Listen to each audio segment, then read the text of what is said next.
Okay.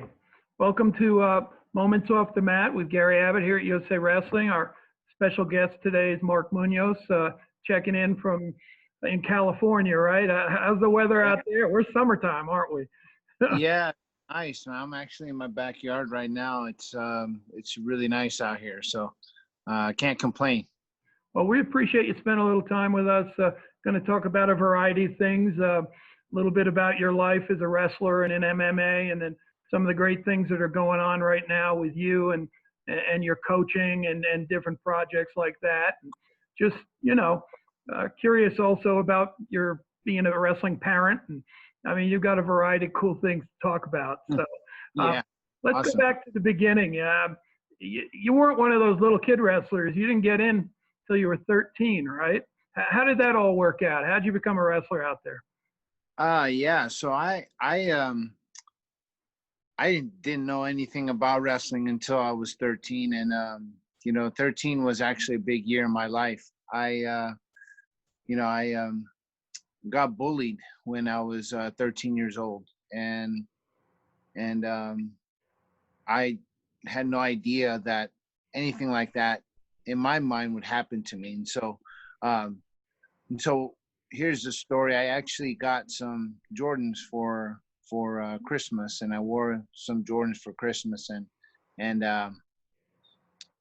went to school the next school day, and quickly find out that when I was walking down the hallway, a group of guys to the right of me says, "Hey, yo, break yourself off for them Jays." So I was like, "Ooh, break yourself off for them Jays. What does that mean?" So I just scurried away from that, and they're actually verbally bullying me for my shoes, and so yeah, that type of stuff was happening to me. And then I actually like to play basketball, so I played basketball in an open gym after school, and I had my Jordans on, and then actually I didn't want to keep them on because I wanted to keep them nice and fresh and clean.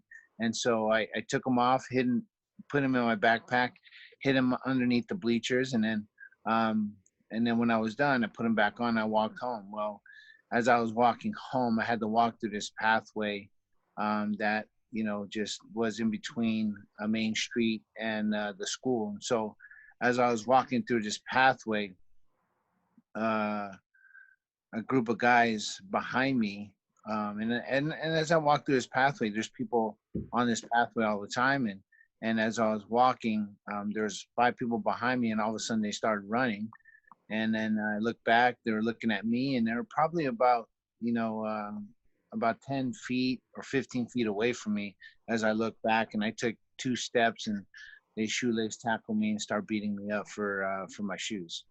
And so that's as I was laying there trying to push myself up, I got kicked in the face, I got punched in the face, got kneed in the body, and yeah, they stripped my shoes off my feet. And so I walked home barefoot, ashamed and embarrassed and fearful that that would happen to me again. So I faked being sick for 3 days. My dad finally on the third day said, "You're not sick. Go back to school." And an interesting statistic is 160,000 students get bullied every day. That's a day in the United States of America. And so I was one of those 160,000 kids, and never thought in a million years that it would ever happen to me. I would watch some kids get bullied, and in my mind, I'm like, that would never happen to me. And until it happened to me, I was just fearful that it was going to happen again. So as I went to school, my dad forced me to school. As I went to school, I looked down and didn't make any eye contact with anybody. And so I I basically just would put my head down and walk from class to class. And during one lunch period, a friend of mine comes up to me and says, "Hey, man, where them Jays at? Where them Jays at, man? Where them Jays at?" And I'm like, "Man, I didn't feel like wearing them today because I didn't feel like telling them what happened to me, you know?" Yep. And he just kept asking, and finally I just had all this built up anger because of him asking me. And finally, I stood up from my desk and I yelled at him. I said, "Hey, I didn't feel like wearing my J's with my fists clenched and my jaws tight. I looked down at him because he was shorter than me. I was like, I didn't feel like wearing my J's today. And he looks up at me and he goes, "Man, I'm sorry. And I didn't mean to hurt your feelings." And then he was confused, and when I told him the story of how I got bullied, and he just his face dropped and he looked up at me and goes, "Hey man, you need to learn how to wrestle." Yeah. I go, "Wrestle? Man, you guys wear tight leotards and touch each other in funny places. I don't want to do that." And he goes, "What? You think that's funny?" He goes, "First off, it's a singlet. Second off, I bet you I could take you down in 10 seconds. I said, "Yeah, right. You're barely 100 pounds. I'm 150 pounds." At the time, I was in 8th grade. Yeah. And he goes, "Yep, 10 seconds." So we go into the hallway, and he shoots in 2 seconds flat, picks me up in a double leg, and slams me on my back. And I've been wearing a tight singlet ever since, That's awesome.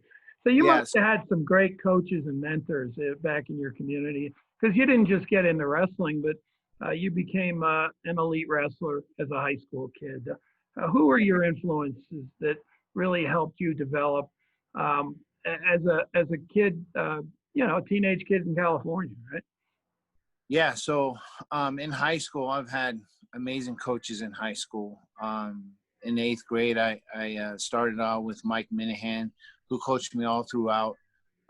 He wrestled for Sac State when they had the program, and he just was an amazing motivator and made me feel like the best kid ever. Encouraged me to go to camps and brought me to some camps when I was younger, and I still talk to him till this day. Another coach is Roberto Gonzalez. We call him Coach G. He was also instrumental because he was there throughout my whole wrestling career. And then Coach Andy Foley taught me some Greco in the 8th grade, and made some Greco world teams. He taught me some freestyle too. So I fell in love with freestyle in the 8th grade and freestyle and Greco in the 8th grade. And, and then when I went to college, obviously I went to Oklahoma State. And so John Smith was very instrumental in my upbringing in the sport. He taught me so much. He taught me desire, taught me direction, diligence, discipline, dedication, character, integrity, leadership, perseverance. He taught me all these things. And, of course my coaches in high school taught me them too. And, I'm so indebted to all my coaches that actually taught me all of this stuff. And your wrestling coach which that coaches you, you're going to have the closest relationship with him or her because of the lessons you learn through the sport. And so, so those are just a few. I have had a lot of other coaches that coached me along the way when I made world teams, when I was at the Olympic Training Center, some of those years that I made a cadet world team and a junior world team, and Kevin Jackson. I had Mike DeRoe. He actually helped me out a lot, and I just am so thankful. So yeah, those were a few people that helped me out a lot.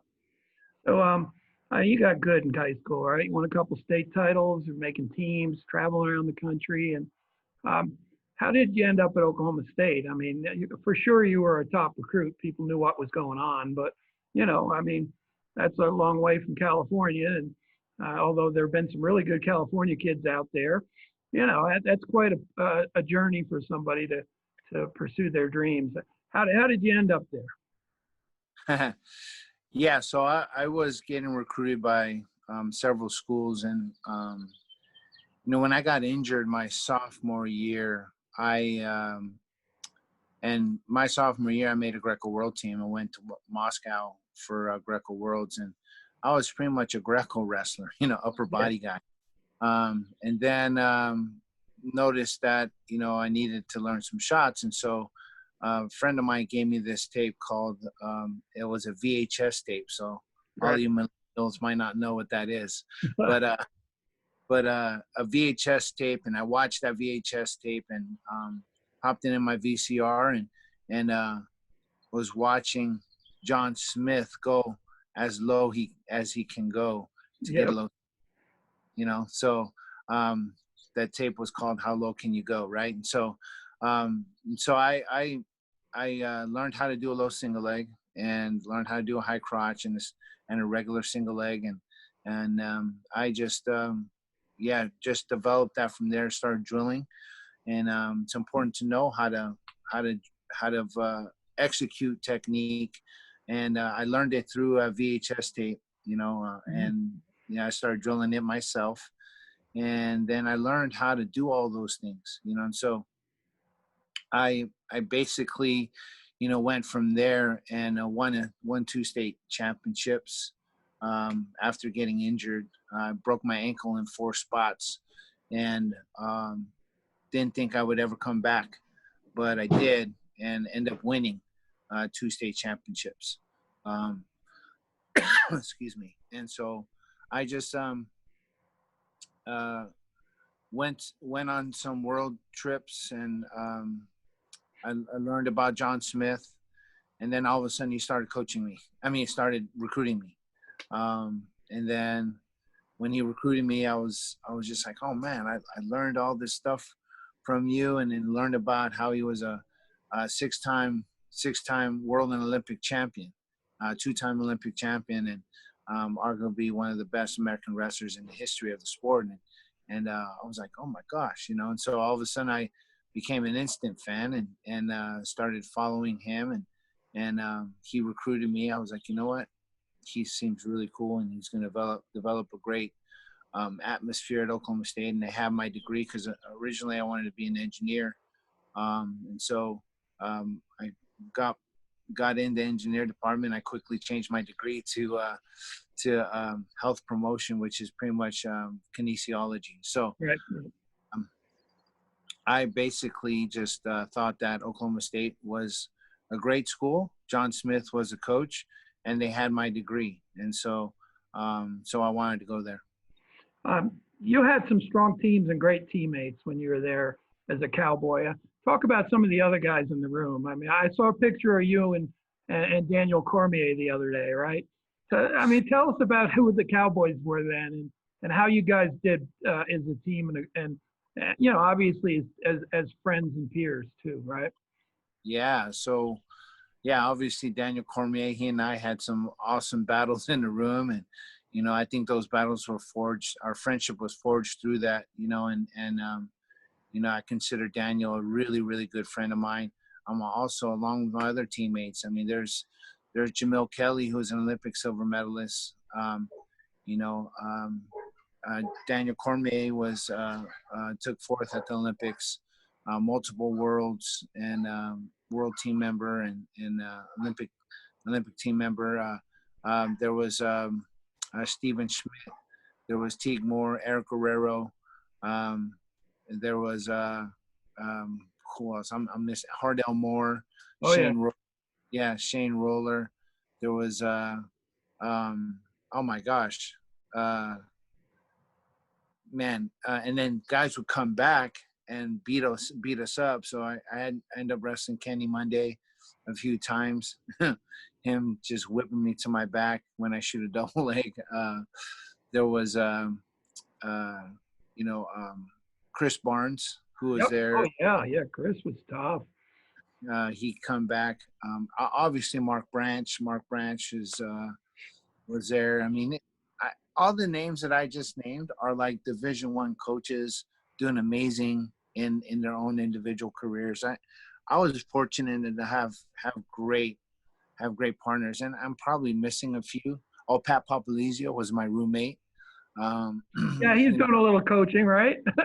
Yeah, he's built up East State to be a powerhouse, and I remember him and I in our dorm room after a practice, we're like, "Hey, how'd you do?" He's like, "Oh man, I got my butt kicked." And he asked me how'd I do. I said, "Man, I cannot even touch a leg right now." I can remember us just talking about that. And now, he's the head coach at NC State, doing amazing. And I just I've been fortunate to have great teammates, and consider them all friends. We're actually on a huge group text right now, and we're kind of rousing each other and Oh, sure. bringing back memories. I mean, it's I've had an amazing career at Oklahoma State for sure. So I want to bring you back to 1998. I was there. We were in Primm, Nevada. Oh yeah. Junior World Freestyle Championships. Now I'll ask about your wrestling, but I also want to mention some of the guys. Now this was one of the better youth teams I've ever seen. Gold medalists, Stephen Abbott and Donnie Pritzlaff, right? Silver medalist, T.J. Hill and Thompson, right? The kid from Iowa State, right? And then you got a silver medal there. All right. I mean, talk about your performance there, but also that group of athletes, because man, the United States had a great effort there out in the desert. Oh man, it was we had an amazing team. And we clicked right away. I mean, it was when we were at the Olympic Training Center, we were training together, and we all would play card games and just click right away. And so, the names that you just said, I mean, Zach Thompson, Donnie Pritzlaff, Stephen Abbott, T.J. Hill, man, I mean, even Mike Zadek was there training as well. I mean, there was a lot of great guys on that team. And so, an interesting story though. I wanted to get a drill in. Everybody else was cutting weight, but I wanted to roll and I wanted to drill. And so I ran down to the arena. And when I ran down there was, a few guys that were lighter. And then there was a guy that was just doing stance of motion by himself. And I was like, natural. I was like, oh, he's about my size. I want to ask him if he wants to drill. And so I asked him to drill. And he was Russian and about my size. And we were drilling. And it was Sahid Sajidov. Oh, gosh. Yeah, we know him, huh? Yeah, that I was drilling with. And I didn't know. I had no idea. We're drilling. And all of a sudden, I make it to the finals, and I look up, and he's warming up, and I'm warming. I'm like, hey, that's the guy I was drilling with before the tournament, And so, it was crazy. So I wrestled Sahid Sajidov, who was a multiple world champion for Russia. I believe he took he was a gold medalist in the Olympics, wasn't he? Well, actually, he was wrestling Kale a lot. So. Oh yeah. I think people want to beat Kale in New York in the World Finals, and then they went back and forth, right? Yeah. Okay. All right. So he was a medalist. Oh yeah. Medalist. So it was crazy. So that team was amazing. I loved my time with them, and I just wish that because you make a world team, you want to travel around the world, and you stayed home then. Stayed home in Primm, Nevada. So, but it's okay. You could have driven to that one, right? I know. Cali, right? Yeah. But it was a lot of fun regardless. Nonetheless, it was a lot of fun and great memories for sure. So, what do you think was the key to winning the NCAA Division I title for you? I mean, obviously, great coaches, great teammates, but you got to get it done, right? What was big for you that year? I in the years past, I was always ranked in the nation. In years past, I basically just, kind of, I always say you got to make your weaknesses your strength, right? And so, I had the hardest time with Zach Thompson. He was in my weight class. Who was real athletic, short, stocky, very defensive, and hard to score on. And that was the type of guy that was very hard for me to wrestle. But then later on, I learned to take what I've done wrong and make it right. And so my junior year, actually, let's take it back. My freshman year, um, I was ranked 8th in the nation my freshman year, and cutting a lot of weight.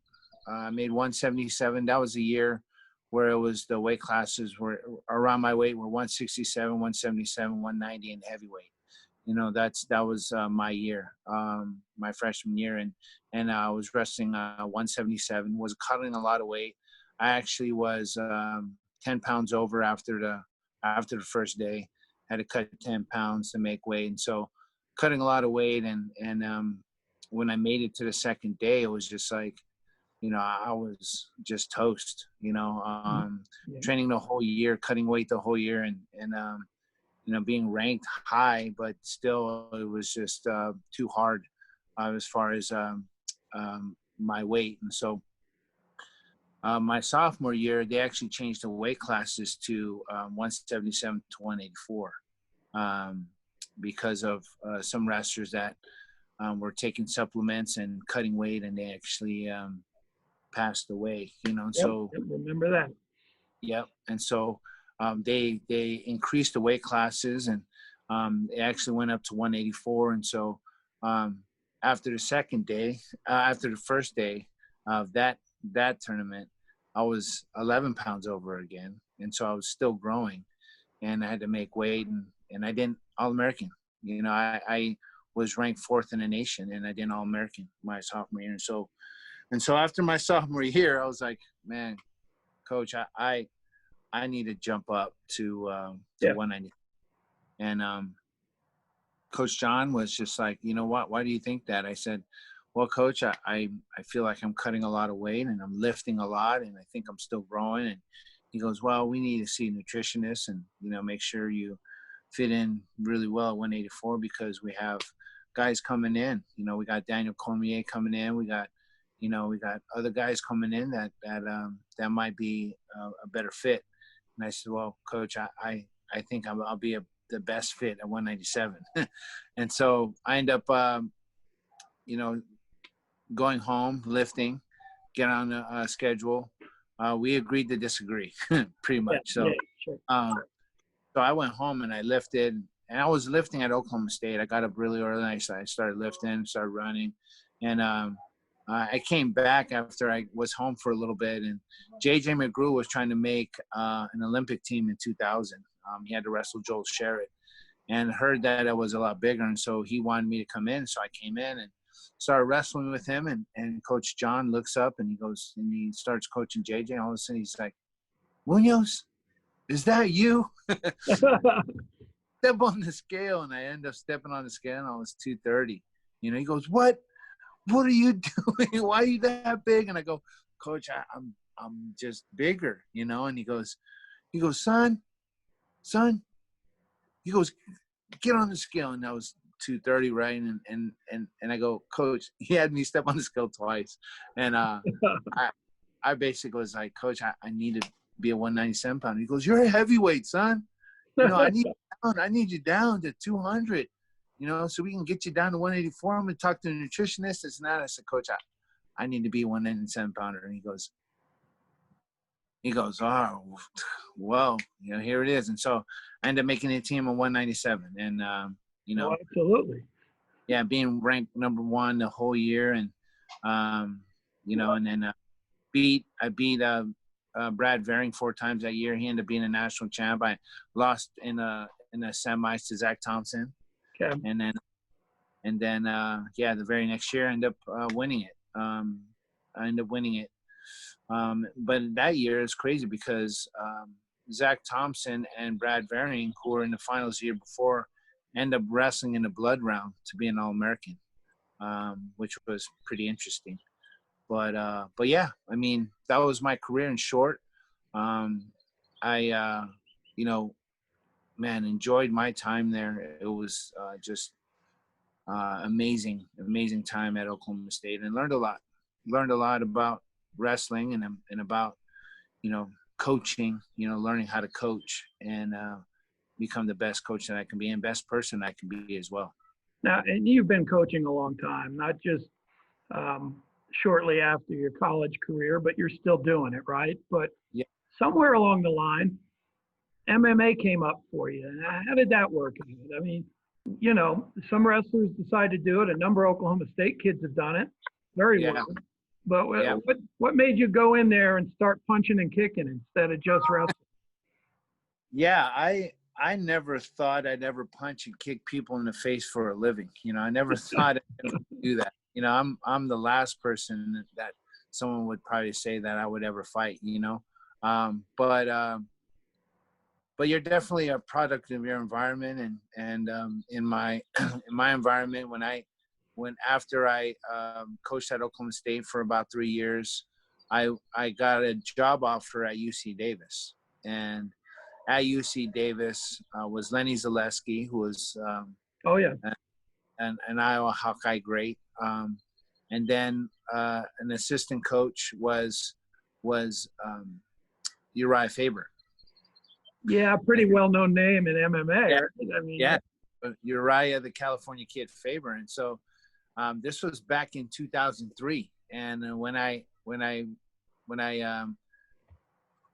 and met Uriah, he had, you know, he is a shorter guy, just fit, you know, and had long hair at the time, and he's like talking like a California guy. Hey, bro, what's up, homie? You know, just talking to me like that, and he's like, he coached with us, and all of a sudden he invited me out to a MMA practice, and I go, what's MMA? You know, I had no idea.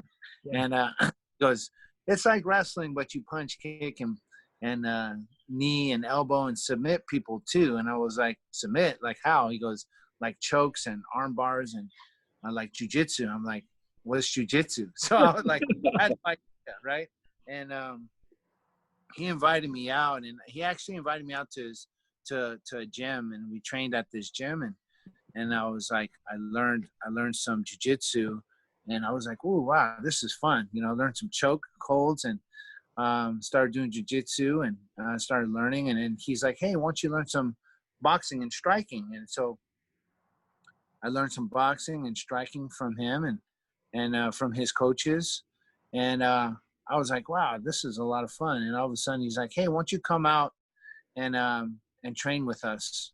And so we went to a college, Sierra College, because Randy Couture was running a camp there. Sure. Randy Couture, I believe, was going to fight Tim Sylvia, and he had his camp to defend his belt. And he had a camp in Sacramento with James Irvin, Scott Smith, Rampage Jackson, Tito Ortiz. There was Frank Trigg there as well.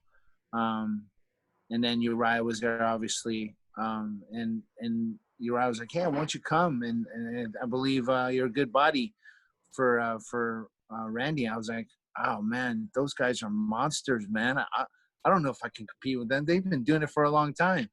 And he goes, oh, man, all you got to do is double jab, double leg. You'll be fine. I'm like, dude, what is a double jab, man?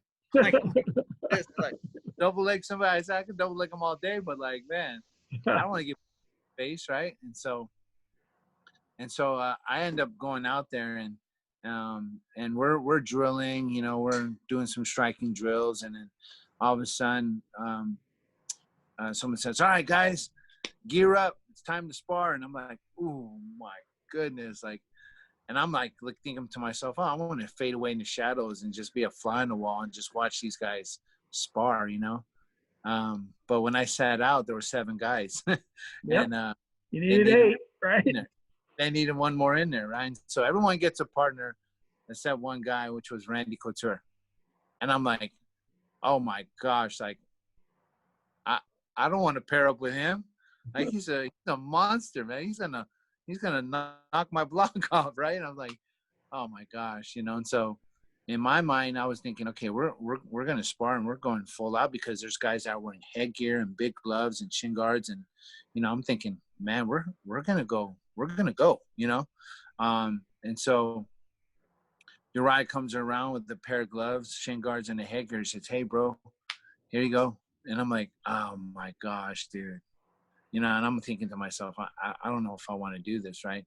So I put on the stuff, and Randy's like, shadow boxing, doing some, shadow boxing. Here I am, like, touching my toes and like stretching like this, and I'm like, oh my gosh, like, all right, okay, here we go. And they say, all right, guys, time to spark. It's time to spark. Clock started. I'm like, okay, here we go. The sympathetic nervous system is responsible for two responses, right? That's either fight or flight, right? I didn't have wings on my body, so I couldn't fly out of that gymnasium. So I was like, you know what? I'm gonna go, right? And so, I'm sparring Randy, and I hear Uriah coaching me to the side, double jab, and I'm double jabbing, and he goes, no, straighten it out, chin down, and he's coaching me, and I'm noticing that I'm kind of snapping his head back, and I'm like, oh my gosh, like this is working, and I get on a double leg, and he defends it my first shot, and I can just remember it as clear as day. And he, classic Randy Couture fashion, clinches me up, dirty boxes me, foot sweeps me. I end up scrambling to grab his leg, and I have a double leg. I'm like, ooh, I have a double leg on Randy Couture, like, and I pick him up and I slam, and I'm like, I'm screaming in my body. I'm like, whoa, I just took down Randy Couture, man. This is crazy, Yeah. And so we're scrambling, and he scrambles back up, and I'm throwing punches from the heavens, right? And I'm trying to ground and pound him, and he's like, hey, man, 20% on the punches. We don't go 100% on the punches, I gotta defend my belt in 2 weeks, man. He says, come down. I'm like, oh, my bad. I'm so sorry. And then he gets back up, knees me in the body, elbows me in the chest. I'm like, hey, man, calm down, dude. This isn't what we're supposed to be doing, but afterwards, I had the time of my life, and Randy said, hey, Mark, you really need to consider doing mixed martial arts, because I think you're going to be really good. And so I ended up jumping into it, and about a year and a half later, I was in the UFC. Yeah, well, and a lot of people wish they could get in the UFC, but you must have done something good in those early years. I Yeah. mean, that was the elite kids, right? Yeah. In the sport. What were your big achievements and highlights that you're proud of from fighting? Because there'll be people watching this that didn't know your wrestling background, but know your fighting background, right? So, if you were going to tell somebody these were things that I felt really good about doing it as a fighter, what would those be? What events? What situations? Well, I was never a world champion, but I was ranked in the top 5 for about four or 5 years. I was knocking on the door to become a world champion, and that was awesome. So I was a contender. I was a contender for a lot of years, and I main card a lot of cards. I main evented a lot of cards, about 8 of them actually. Then I won a lot and lost some, but I look back, and my whole career was in the UFC. So well WEC and the UFC. So WEC got bought out by the UFC, and actually that's how I got into the UFC. So so pretty much my whole career was in the UFC, and I was 14-6 after I was done fighting, and my retirement fight was in the Philippines, which is my where everything started for my parents. And it was a storybook ending. I end up winning, and with a unanimous decision, with a great win, and now I'm able to still be in the sport and coach MMA fighters and world champs and contenders now and up and comers, and I'm doing what I love. I'm coaching wrestling at my club, which is Rain Wrestling Club, and doing wrestling camps. So I'm doing what I love right now, and I got offered jobs, Division I coaching jobs as well. But I'm right now I'm loving what I'm doing. I'm still coaching and running my club, and I have some of the best youth wrestlers in the nation. I'm wrestling on my club too. So I'm just, yeah, I'm living life. And, you know, actually after this interview, I got to hustle and coach some fighters. But, Oh, that's but yeah, good. doing. That's awesome. So, Yeah. how'd you get your nickname, the Filipino Wrecking Machine? Did that come from you, or did somebody just start calling you that? No. So my manager at the time was Mike Roberts and Jeff Meyer. And Mike Roberts, I didn't have a nickname. And after after a couple fights, he goes, "Man, you got to have a nickname, man." And he says, "What do you think about the Philippine Wrecking Machine?" And I, man, that sounds really good. That has a good ring to it, you know. So he's like, "All right, that's gonna be your nickname." And so as I was fighting and I got into the UFC, um, I'm a person, and so to describe a person of Filipino descent, you have to say Filipino, you know, Filipino rec. So I'm not an object. I'm not a food. I'm a person. So then I changed it to the Filipino Wrecking Machine. So yeah, so that's how it all started there, and then it stuck. People liked it, and yeah, so that's how I got it. Well, it's really good for your cultural pride. I'm sure you got picked up a few fans doing that, right?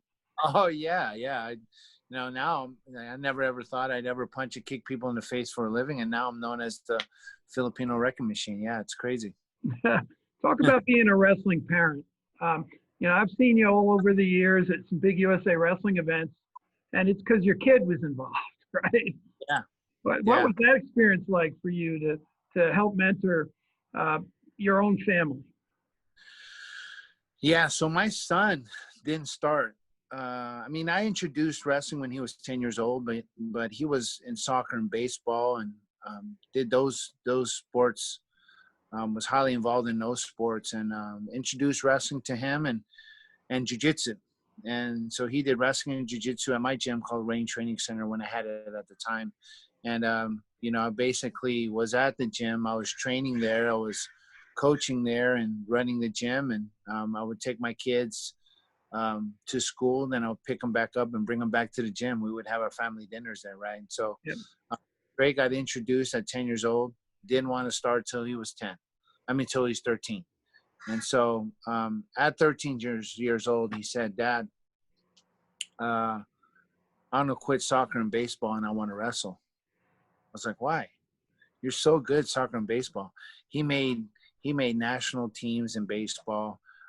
His team made the national cup in soccer, and they made it to the semifinals. They did amazing there, and you know, he went to a big tournament, national tournament. Oh, Reno Worlds.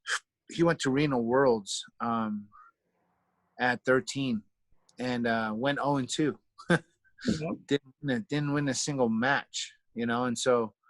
And then he comes up and says, "Dad, I want to quit soccer and baseball and I want to wrestle," because he was only wrestling with us like 1 day, 2 days a month, you know, 1 day a week, 2 days a month, sometimes, you know, 3 days a month, and wrestling at these big tournaments. And he says, "Dad, I want to get better."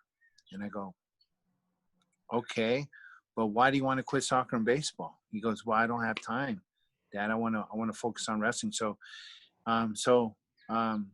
he focused on wrestling, and I go up to him. I said, "Trey, what do you want to do in the sport of wrestling?" He said, "I want to get a full ride scholarship to a Division I university." I go, "Whoa, let me tell you something about that. There's tens of thousands of wrestlers that want to get a full ride scholarship, and at the time there's 70 schools." I said, "There's 70 Division I schools that offer scholarships, but not all of them give full ride scholarships." I'm like, "What makes you think out of the tens of thousands of wrestlers out there that you, Trey Munoz, is going to get a full ride scholarship?" Well, without betting an eye, he looks me dead in the face and he goes, "Well, I got you, Dad." And, oh my God, dude, there must have been a massive like dust storm in the room because my eyes started watering. I end up like can't breathe. I was like, "Oh, okay, buddy." And I was training for my fight. I was training for a fight, you know. And after I win that fight, I was probably going to fight for the title or close to it, right? So then right there when he said that, I was like, you know what, I'm done. I'm done. My son wants me to coach him, and I haven't been around. I've been coaching and teaching and traveling around the world, and you know, I can't have you know, this just this that event just opened my eyes to like what I wanted to be better at, and that's be better with my family. So after that, I was like, you know what, I'm done. You know, I'm retiring, and you know, now 5 years later, he got his scholarship. He's at Arizona State University, and he had a lot of schools recruiting him. You know, and so it was just amazing to be able to be by his side, in his corner, coaching him and develop him throughout the years. And you know, he started late too. You know, like me. So Yep. so I just you know, was able to, you know, coach him up and you know, be able to do the things that my coaches did for me when I was growing up. And you know, we you know, corrected his weaknesses and refined his strengths throughout his whole time. And yeah, now he's where he's at, and he's, watch out for him, man. He's gonna be good. So you know, I can't wait to watch him. He redshirted this year, and now he's yeah, he's looking to do some big things in the sport. That's awesome. So, yeah, obviously for many years you've been doing camps and clinics and coaching in clubs, and you've developed a really good wrestling camp out in the West Coast. And Yep. talked a little bit about how you'd bring all your friends and the people that you met within your wrestling and your MMA career into being part of your camps and clinics, and really made an impact on the kids in your community. But this year, okay, COVID-19, we have a pandemic, and suddenly your camp had to adjust. Talk about the ideas that came in and the process you went to putting on an online camp this year. Yeah. So at the facility that we do it at, which is the Army Navy Academy, right on the beach in Carlsbad, California, it was, they just told me that we couldn't have camp this year. And I'm like, oh my gosh, I got all these kids pre-registered, and I sell out my camp every year. I don't advertise anymore, and I just sell out. And so because I believe of the reputation that it's gotten throughout the years of how we run the camp. And so so in my mind, I'm thinking, oh man, if we can't do an in-person camp, what's the next best thing, you know? And so I was thinking, okay, let's go online, you know? And so we thought about that, my wife and I, because my wife helps me out a lot in planning the camp and doing all the, you know, just all the arrangements for it, you know. And so that's what we did. And so when we decided to do it, I called all my friends in the wrestling community and was able to lock in some pretty big names. You know, so I got technique sessions by David Taylor, by Nathan Tomasello, by Yanni Diakomahalis, by the Hidley brothers, which is Trent and Hayden Hidley, that wrestled NC State. You know, and I got appearances by Jordan Burroughs, by Helen Maroulis, by Brandon Slay, by oh my gosh, I'm just drawing a blank here, but you can go to the website. Yeah. Up all the people that I have, but these are all my buddies, and they are willing to help me out in this venture, you know, that I'm going towards. And they showed some amazing technique and gave some incredible advice. I mean, this website is going to be not only for technique but nutrition, strength conditioning. I have you know, Coach Cal that's on there who's helped out the Penn State wrestling team quite a bit, and I have Gary Calcagno, who is a head strength conditioning coach at Oklahoma State when I was there, and still there now. And then I have Todd Norman, who was my strength conditioning coach along with Coach Cal in MMA. So I have amazing strength conditioning coaches that are on there, and then we have nutrition advice as well, cutting weight advice, and we have also their stories on how they became, world and Olympic champions, national champs, All-Americans, how they became to where they're at in the sport with their inspirational, motivational stories. So yeah, I feel that this is going to be a very great information tool. You can, there's going to be 3 hours a day for 5 days, and it's just going to be action packed and with information, not only technique, but information that is truly important for anybody that wants to be successful in the sport of wrestling. So give us the URL for people to look it up if they hadn't heard about it. Where online do you find it?